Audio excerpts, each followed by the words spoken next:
So I'm going to be starting a new series on my YouTube channel, and it's called Tough Love. And the first one's going to be Deadlines Are Not Suggestions.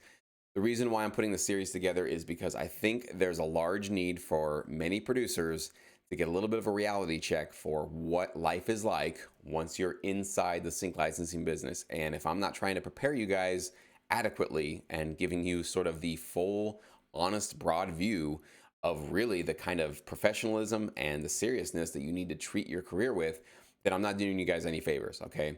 This is an issue that's come up many times in the syndicate for the licensing opportunities that I've put out there. It's come up for my career personally many times. And I know that a lot of you guys struggle with this. And that is the issue of basically being given a deadline for submitting music to a library or for a custom opportunity or anything in this business. Not to mention all of the requirements or the kind of guidelines, the reference tracks, the sort of steered focus that a client of yours, a library of yours will sort of put in place to make sure that you try to nail the queue, try to nail the opportunity and get the placement, right? Or at least have them take your tracks into their catalog to shop out to their clients. This is really tricky for a lot of you guys, I think, because, and it was tricky for me, because before I got into sync licensing, my life was pretty easy going in terms of I didn't really have deadlines to finish my tracks, and I really didn't have anybody waiting for me to finish my tracks. I was just trying to create as much as I could, putting it out there online through my band, trying to shop it out to artists, trying to get placements. So I put myself under some pressure just to try to be as productive as I could, but there wasn't a secondary entity out there telling me, no, we want you to make a track just like this, and we need it done by Friday, and it needs to be turned in by 5 p.m. at the latest, at the deadline, right? And by the way, here's some reference tracks, here's some sounds we want you to work with, here's some specific guidelines, here's the length of the song, right? Having all of these sort of like guidelines in your world and in my world was a big change. And so I think a lot of you guys are struggling, or at least you don't know, this might be a struggle for you once you become a serious full-time music licensing producer. So I had to start with this one because this is an issue that's come up, like I said, in the syndicate a few times with the licensing opportunities I've put out there, and it usually falls down to something like this. So I give very clear guidelines in terms of what I'm looking for, or at least what the library that we're working with is looking for, what needs to be turned in, the minimum length of the track, the maximum length that's going to be allowed, right? And mine are usually 2 to 3 minutes long. The deadline to get this stuff turned in, the references, the sort of all the ideas of what we really need. If we want instrumentals, if we want instrumentals with vocals, if we want instrumentals with maybe some backing vocals but no lead vocals, we put all that out there. And at most of your libraries that you're going to work with are going to do just the same thing. Some of them will be more detailed and more intricate than others. Some will be a little more looser with it, but they should be giving you deadlines and hard guidelines for what to do with your music. So when they tell you that, they say, we want a track like this one, following this reference guide, not ripping it off, but like it, and we need it by Friday at 5 p.m. Is that a suggestion? Is that just a kind, like sort of, well, if you're hitting writer's block, try to shoot for this, and then, you know, if this can help, maybe you can try to get it into us by 5 o'clock on Friday, if that helps you. Is that just suggestions? No, those are deadlines, right? And 5 p.m. on Friday does not mean 5:01 p.m. on Friday. It does not mean 5:05 p.m. on Friday. It doesn't mean 8:30 a.m. on Saturday, right?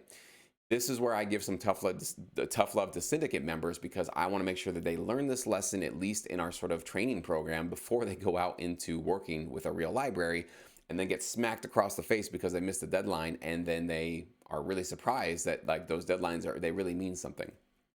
So what I do, and this is what I want to make sure that you guys are aware, like how serious this is. So when I have my licensing opportunities and I have a member that submits to me a track, and let's say I have a sort of 2 to 3 minute requirement for the tracks. If I get a track that is 1 minute and 59 seconds, okay, this is how strict I am with this stuff, okay? You are 1 second off of the requirement. It is a requirement. It's not there for your health. It's not there for my health.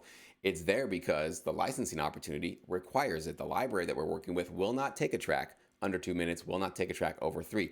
Every library is different. Some of them are going to be looser than that. Some are cool with that. The ones that we work with, much more strict with that kind of stuff. So when I have a member that submits to me a track at 1:59, not only do their track not get accepted on the album, they can't be, because I know that library can't even take that track on, even if it's an awesome, beautiful, wonderful track. The tough love comes in when I tell them they won't even get feedback from me from that track. Now, this most of the time pisses them off, as expected. Of course, I know that that's going to be the reaction for the most part, not everybody, but definitely the majority of members that I say, I'm sorry to be the bearer of bad news, but not only can your track not get accepted, but this is tough love time. You can't even get feedback from me. I can't even tell you if this track is worthwhile or not because you didn't take the time to read the instructions. Well, maybe you did read them, but you didn't take the time to follow them and follow them closely enough to make sure that you are following the guidelines, the specific, very easy to follow guidelines, okay? Nailing the emotion, that's a little trickier. That's where the feedback comes in, making sure that your sounds are relevant, the synths, or the drums or the guitars feel live and appropriate for the particular genre or sound we're going for. That's where the feedback can come in. But we're talking about a hard deadline, like 2 to 3 minutes, or this needs to be in by 5 p.m. and you turn it in by 5:03 or 5:05.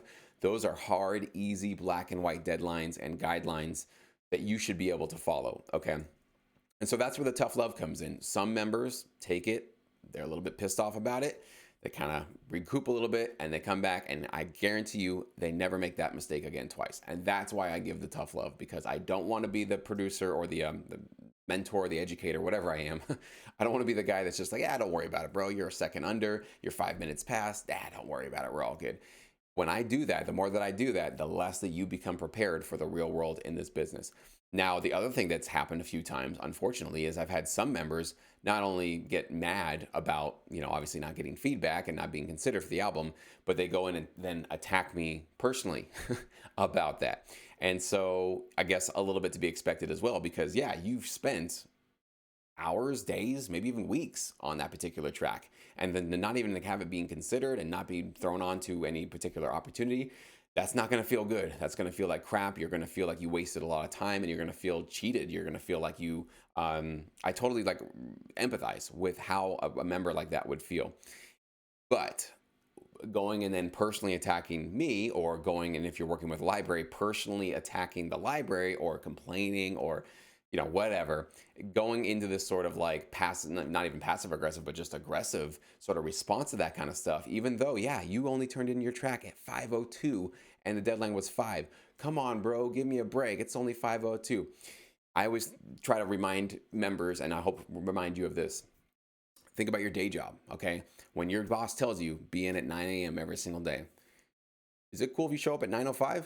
And when your boss comes in and says, hey, 9:05, what's the story? And you say, dude, chill, it's 5 minutes. Is that what you tell your boss? Is that the sort of attitude that you carry into a professional workspace where you care about keeping your job and, keeping that income coming in to feed yourself and to feed your family, right?